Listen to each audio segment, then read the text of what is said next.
তাকে যে আমরা দাফন করছি ওই গুলিটা এখনো আমার স্বামীর বুকের ভিতরে আছে। আমাদের ভাই আমরা একটু দেখতে পাইনি কিরকম বাড়ি ছেড়া। বাংলাদেশের মুখ বন্ধ ছিল, প্লাস্টিক পড়া ছিল, সেটা থেকে কিন্তু জীবনটা ফিরে আসছে। আমার কাছে আমার ভোটার আইডি কার্ড আছে, আমি যদি মারা যাই আমার এই আইডি কার্ড দিয়ে আমার লাশ তোর কাছে পৌঁছে দিব। এমনকি তুই আমার মাফ করে দিস। তখন আমি বুঝি নাই যে আমার স্বামী সত্যি সত্যি আমার চাইলে এই ভোটার আইডি কার্ড নিয়ে ছয়টা যাবে। তখন 5 তারিখে সকাল 7:47 বাজে আমি আমার স্বামীকে বলি যে উঠো, তুমি ফাতেমা আপু উঠো। তখন সে উঠলো, উঠটা সে কাজে না যায় যাত্রাবাড়ি থানার সামনে চলে যায়। সেখানে সে 3টাকে গুলি খেয়ে মারা যায়। এমনকি আমার স্বামী রানে একটা গুলি পরে এপিট থেকে অফিট হয়ে বের হয়ে যায়।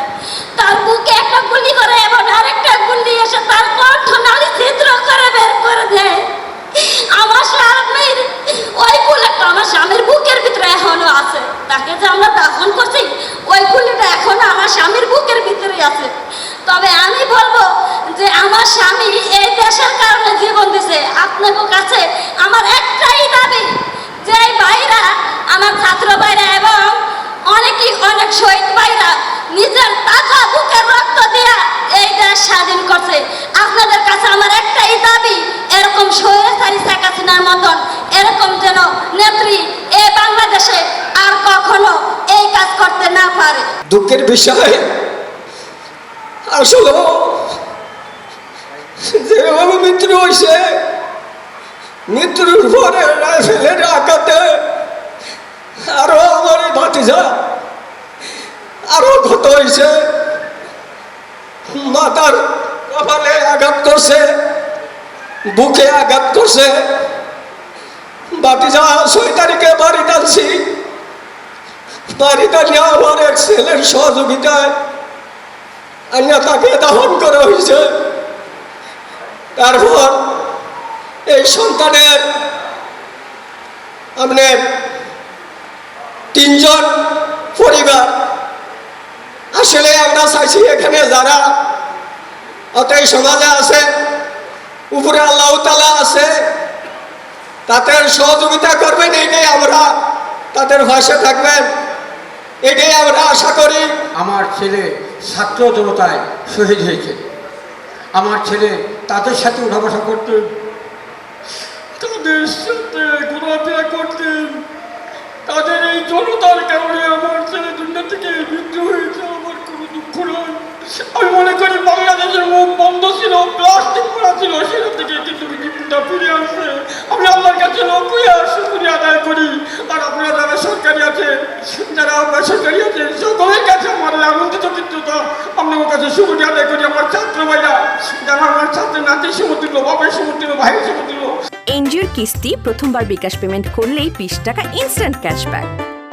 তাদের কাছে আমি আন্তরিক ভালোবাসা আমি জানতে চাই, আমার এই ভালোবাসার বিনিময় আমি কি পাইতে পারি, কি আমার দরকার, কি আমার চাওয়া, কি জিনিস দরকার। আমি আপনাকে ভালোবাসা নিয়ে আমার অন্তর থেকে থাকুক, আমি কারো কিছু চাই না।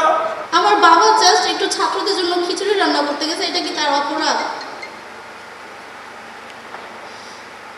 এভাবে আমার বাবাকে না মারলেও পারতো। যেই দিন মারা গেছে এর পরের দিন রাতের 11টা বাজে আমার বাবার লাশ দিছে। পরে আমরা দেশে একদম মাটি দেওয়ার মতো অবস্থা ছিল না। আমার ছোট একটা বোন আছে, আমরা 3 বোন 1 ভাই। আমার ভাই, আমি সবার বড়। আমার ছোট বোনটা এখনো বাবার জন্য দরজার সামনে যায় কান্না করে, বাবা নাই এই কথা বলে। আমি কিচ্ছু চাই না, আমি জাস্ট আমার বাবা হত্যার বিচার চাই। আপনারা আমার বাবা হত্যার বিচার করবেন। আমরা মানুষের কাছে ভিক্ষা চাইছি, আমার ভাইরা তারপরে অনেকে আমাদের পাশে দাঁড়ায় নাই। আমাদের পাশে দাঁড়ায় নাই কেন? আমার ভাই কি দেশের জন্য জীবন দিয়ে ক্ষতি করছে? আপনাদেরকে জীবন দিয়ে যদি ক্ষতি করে থাকে কেন আপনারা আমাদের পাশে দাঁড়ান নাই? আমার ভাই লাস্ট 3 দিন পরে আমাদের বাসায় আসে। আমাদের ভাই আমরা একটু দেখতে পাইনি কিরকম বাড়ি ছেড়া, কিরকম ভাই কিভাবে আছে। শুধু এতটুকু দেখেছি, কেমন দেখেছি তাও আমাদের কাছে ওই স্মরণ নাই আমার ভাই মৃত্যু হয়েছে কিনা, আমাদের কাছে ওই স্মরণ লাগে না। আমার ভাই লাশ আনার পরে আমাদের বাসায় কোনো কিছু আসে না যে আমরা নিহত পরিবার। আমাদের ভাই দেশের জন্য জীবন দিয়েছে, দেশ স্বাধীনের জন্য জীবন